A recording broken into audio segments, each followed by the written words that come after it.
Part 2 PTSD radio volume 2।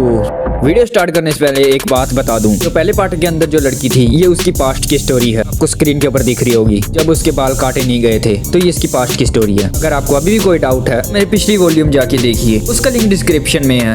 बिना देरी के शुरू करते हैं।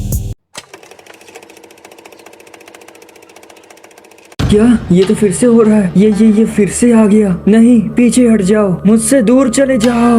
ओ मेरी मोहब्बती, मेरे पास आओ, मैं तुझे लेके जाऊंगा। अगले दिन हमको दिखाया जाता है वही लड़की अपने फ्रेंड्स के साथ बैठी होती है। वो कहती है, हाँ मैं हमेशा बड़ी मुश्किल से बच पाती हूँ। क्या कहा तुमने? कि ये सपना कई महीनों से आ रहा है तुम्हें? लड़की कहती है, हाँ मुझे कई महीनों से आ रहा है, ये बहुत ज्यादा डरावना हो चुका है। इस लड़की की फ्रेंड कहती है, ना तुम किसी टैरो कार्ड वाले के पास जाके इसका अर्थ जानो। टैरो कार्ड वाले वो होते हैं जो भविष्य वगैरह बताते होते हैं। मेरे सपनों का अर्थ जानना, इसके लिए मुझे कहाँ जाना होगा? तब इसकी फ्रेंड कहती है, मुझे नहीं पता, ये तो बस मैंने एक एडवाइस दी है जिसे तुम आइडिया समझ के रख सकती हो। फिर उसकी दूसरी फ्रेंड बोलती है, तो तुम कह रही हो कि कोई चीज तुम्हारा पीछा करती है, मतलब तुम कहना क्या चाहती हो? समझ नहीं आया। तभी वो बोलती है, वो बस मेरे पीछे भागता है, मुझे उससे बचने के लिए पूरी रफ्तार से भागना पड़ता है, किसी तरह का मंत्र चिल्लाते हुए। लेकिन ये हिस्सा मुझे सच में बहुत परेशान करता है, देखने में बहुत ज्यादा डरावना है। हाँ एक बात और, वो हमेशा मेरी मरी हुई दादी के कपड़े पहन के रखता है। सभी ये सुनकर शौक हो जाते हैं। तभी उसकी फ्रेंड बोलती है, कि तुम्हें ये नहीं लगता कि वो तुम्हारी दादी सोता हो सकती है? तभी वो लड़की चिल्लाती है, कहती है, नहीं ऐसा तो बिल्कुल नहीं हो सकता, वो मेरी दादी नहीं हो सकती, वो मर चुकी हैं। तभी उसकी फ्रेंड उसको शांत कराने लगती है, ठीक है सब ठीक हो जाएगा, वो सिर्फ एक सपना ही तो है। उसके बाद वो अपने घर चली आती है। वो लड़की अपने कमरे में लेटी सोच रही होती है, पता है मैंने ये मानने से इनकार कर दिया, पर ये मैं इतने यकीन से कैसे कह सकती हूँ वो मेरी दादी नहीं है। वो अपनी मरी हुई दादी की तस्वीर को देख कर बोलती है, दादी क्या मैंने कभी आपके साथ कुछ बुरा किया? जब मैं ये सोच ही रही हूँ तो मेरी दादी असल में कब मरी थी? मुझे याद है कि मैं उनके फ्यूनरल पर गई थी, क्या मैंने कभी उन्हें अलविदा कहा था? ऐसे करते ही सो जाती है। उसके बाद जब उसकी आंख खुलती है, मुझे अजीब सी ठंड सी महसूस हो रही है। तभी उसके कमरे में सामने कोई दिखाई देता है। क्या मैं कोई सपना देख रही हूँ? कौन है वो? कौन है वो? तभी वो औरत उसकी ओर देखती है। नहीं ये मेरी दादी नहीं हो सकती, ये मेरी दादी नहीं है। दादी कहाँ है? मेरी दादी के साथ क्या किया? हिल क्यों नहीं पा रही? Swallow up the charcoal like stars। उसके बाद सीन शिफ्ट होता है कि हमें एक जगह के सामने बहुत से लोगों की भीड़ दिखती है। वहाँ खड़ा एक आदमी बोलता है, ये दरवाजा यहाँ किसने छोड़ दिया? कल तक तो यहाँ नहीं था। तुम कहना चाहते हो कि कल रात को इसको किसी ने फेंक दिया? कितने दरवाजे दिख रहे हैं? दिखने से तो ये दरवाजा काफी अच्छे तरीके से बनाया लगता है, अगर इसमें ये अजीब सा चेहरा ना होता। ये दरवाजा दायवे के साथ कह सकता हूँ ये कर्स दरवाजा है। वहाँ खड़ी एक औरत बोलती है, दरवाजे को यहाँ छोड़ना बैड लक हो सकता है, तुम लोगों को इसे कहीं फेंक देना चाहिए। तभी एक आदमी बोलता, हम अभी कोई जल्दबाजी नहीं कर सकते, हमें इस मामले को पादरी के ऊपर छोड़ देना चाहिए। वही औरत बोलती है, तुम लोग कितना डरते हो, बेतुकी बातें मत करो, एक दरवाजा से भला कौन ही डरेगा, कहो ना इसे। वहाँ बारिश स्टार्ट हो जाती है। तभी हमें कुछ आदमी दिखाई जाते हैं, जागते रहो, सतर्क रहो।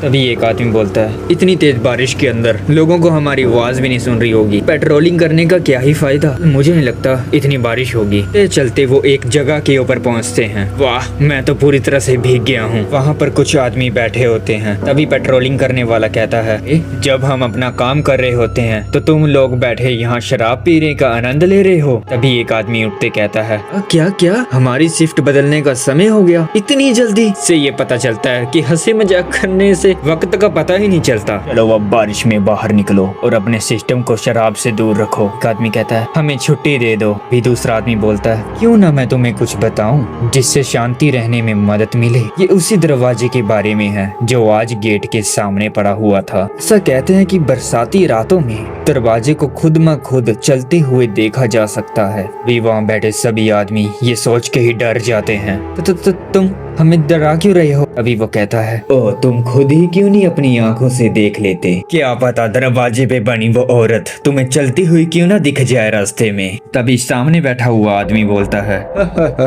तुमने तो उनको सच में ही डरा दिया सोनी की ची। कौन ही एक बड़ा आदमी एक छोटी सी बातों की कहानियों से डरेगा भला? पहले बातें ये निकल के सामने आ रही हैं कि आधी रात को कुछ जवान बंदों ने ग्रुप मिलकर उस दरवाजे को वहाँ फेंका है। यहाँ तक कि वो दरवाजा भी बिल्कुल बंद था। शायद वो उसको फेंकने की जल्दी में होगा। पर तुम्हें पता है, मुझे ऐसा लगता है कि मैंने उस दरवाजे को पहले भी कहीं देखा है। हाँ, मैं अभी यही सोच रहा था। वहाँ दो आदमी बैठे एकदम से बोलते हैं, योशिवारा। सही कहा ना? ओ अच्छा, तो तुम ये कहना चाहते हो कि योशिवारा के लड़कों ने उसको वहाँ पे फेंका? दूसरा आदमी बोलता है, इतने यकीन से नहीं कह सकता, ये लगा तो मैंने कह दिया, सॉरी।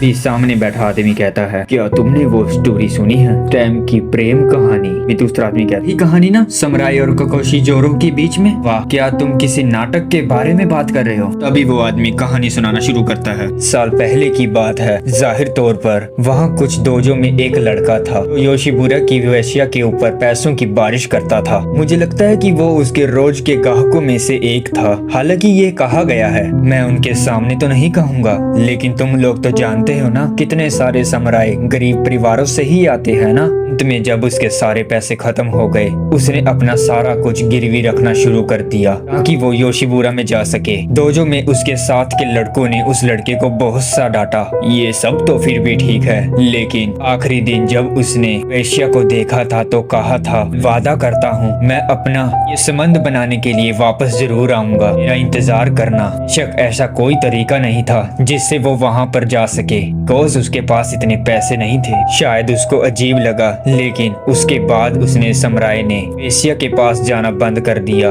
जैसा कि मैंने कहा, ये लगता है उस वेश्या ने उसकी बात को दिल पे ले लिया। वो अपने सभी कस्टमरों के लिए मर चुकी थी। उसने सबसे बोलना बंद कर दिया। उसने समुराई के प्रति अपनी वफादारी को निभाने का सोचा। आखिर में उसके सभी कस्टमरों ने उसे पूछना ही बंद कर दिया, लेकिन वो खिड़की के पीछे बैठी रहती थी और अपने समुराई का लौट आने का इंतजार करती थी। अभी भी बारिश हो रही होती है। तभी उनमें से एक आदमी कहता है, क्या तुम्हें पता है, ऐसी बहुत सी कहानियां हैं जो मैंने सुना है। वो कुछ इस तरह है। एक भटका हुआ समुराई था जिसके पास एक पैसा भी नहीं था और एक औरत थी, इकलौती थी, उसके प्यार में पड़ गई। ऐसा कहते हैं कि उस समुराई ने कभी भी वेश्या को अपनी जेब से पैसे नहीं दिए थे। उसने कभी एक पैसा भी नहीं दिया था। मुझे नहीं पता उस वेश्या ने उसको कैसे रिझाया। मुझे तो बस ऐसा लगता है कि वो बहुत ज्यादा प्रभावशाली था, लेकिन मुझे लगता है कि उस वेश्या का मालिक उसे ज्यादा पसंद नहीं करता था कि वो तब भी अपना मुफ्त में पेट भरता था और फिर घिसी पिटी बातें करके चला जाता था, जैसे कि एक बार जब तुम्हारे पैसे दे दूंगा तो पूरे ब्याज के साथ दूंगा। लेकिन फिर एक दिन उसने अचानक आना बंद कर दिया। ये है कि उस वेश्या के ऊपर दबाव डाला होगा। उसे कौन दोषी ठहरा सकता है? उसके पास केवल भावनाएं थी जो उसने दबा दी, लेकिन एक दिन उसने वो बाहर निकाल दी, एक पत्थरों की बोरी की तरह उसे बाहर फेंक दिया। कहती है, क्या कहा था तुमने कि मैं अपने पैसे भर दूंगा? हैं? अभी एक आदमी कहता है, उसके बाद उस औरत का क्या हुआ? मुझे नहीं पता। मुझे नहीं लगता कि अब वो शायद उस वैशाल्या में ही होगी। वैसे तुम ये सब मुझसे क्यों पूछ रहे हो?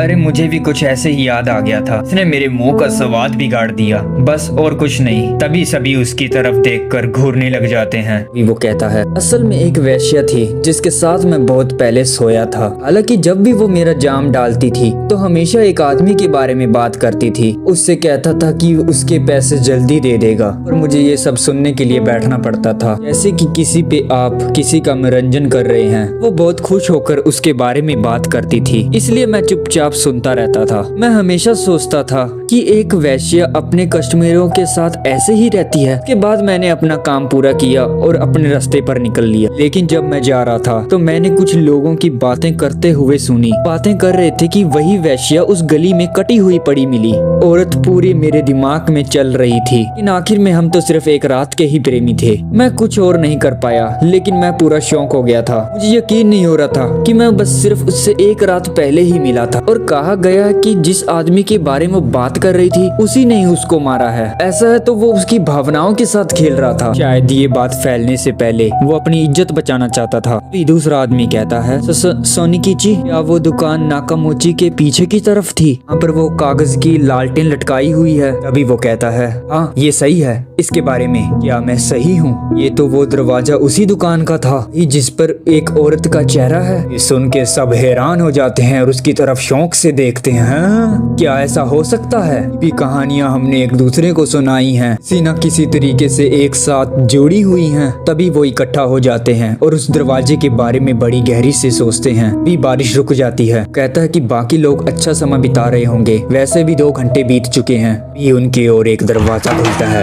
एक आदमी उन्हें बोलता है, हमें एक लाश मिली है, हमें मदद चाहिए। अर्श उसी जगह पर है जहाँ पर दरवाजा मिला था। वो सभी ये सुनकर दंग रह जाते हैं। भी वो उस लाश को वहाँ देखने जाते हैं। देखने से तो ऐसा लगता है कि इसने खुद ही अपनी हत्या की है। ये सभी घरों के सामने इसने ये काम उस दरवाजे के सामने किया। तुम्हें लगता है कि वो दरवाजा श्रापित है? भी हमें उस लाश की तस्वीर दिखाई जाती है। उस आदमी ने अपनी पूरी तलवार अपने सीने के अंदर दाग रखी होती है और कसकर पकड़ा होता है। दरवाजे के सामने बैठा होता है। हे भगवान, उसने बैठे बैठे ही अपने पेट के अंदर तलवार को दाग दिया। बस इतना ही नहीं, तलवार पूरी तरह से उसके शरीर के अंदर धसी हुई है, पीछे से बाहर भी आ रही है। लोग आमतौर पर ऐसा कुछ नहीं कर सकते, खासकर खुद के लिए तो बिल्कुल भी नहीं। देखने से तो ऐसा लगता है जैसे कि किसी ने उसको दरवाजे के ऊपर पिन कर दिया है। देखो, ऐसा नहीं लग रहा कि वो दरवाजे पर बनी औरत की फोटो उसकी चोटी को खा रही है? पता चलता है कि ये वही आदमी होता है जिसकी वो लोग कहानियां सुना रहे होते हैं। इसी के साथ ये स्टोरी यहीं खत्म होती है। पार्ट 3 के अंदर हमको पता चलेगा जो स्टार्टिंग में लड़की दिखाई गई थी उसकी पास्ट की स्टोरी, वॉल्यूम 1 की भी स्टोरी इंक्लूड है। से कई राजों के ऊपर से पर्दा उठेगा जिसे देखकर आप शौक हो जाएंगे। स्क्रीन के ऊपर आपको दिखी गई होगी फोटो। नेक्स्ट वीडियो तैयार है। अगर आपको ये वीडियो चाहिए तो 50 लाइक और 50 कमेंट कर दो। ये वीडियो अच्छी लगे तो लाइक, सब्सक्राइब और शेयर जरूर करना अपने फ्रेंड्स को। तब तक के लिए फिर मिलेंगे। आरिगातो।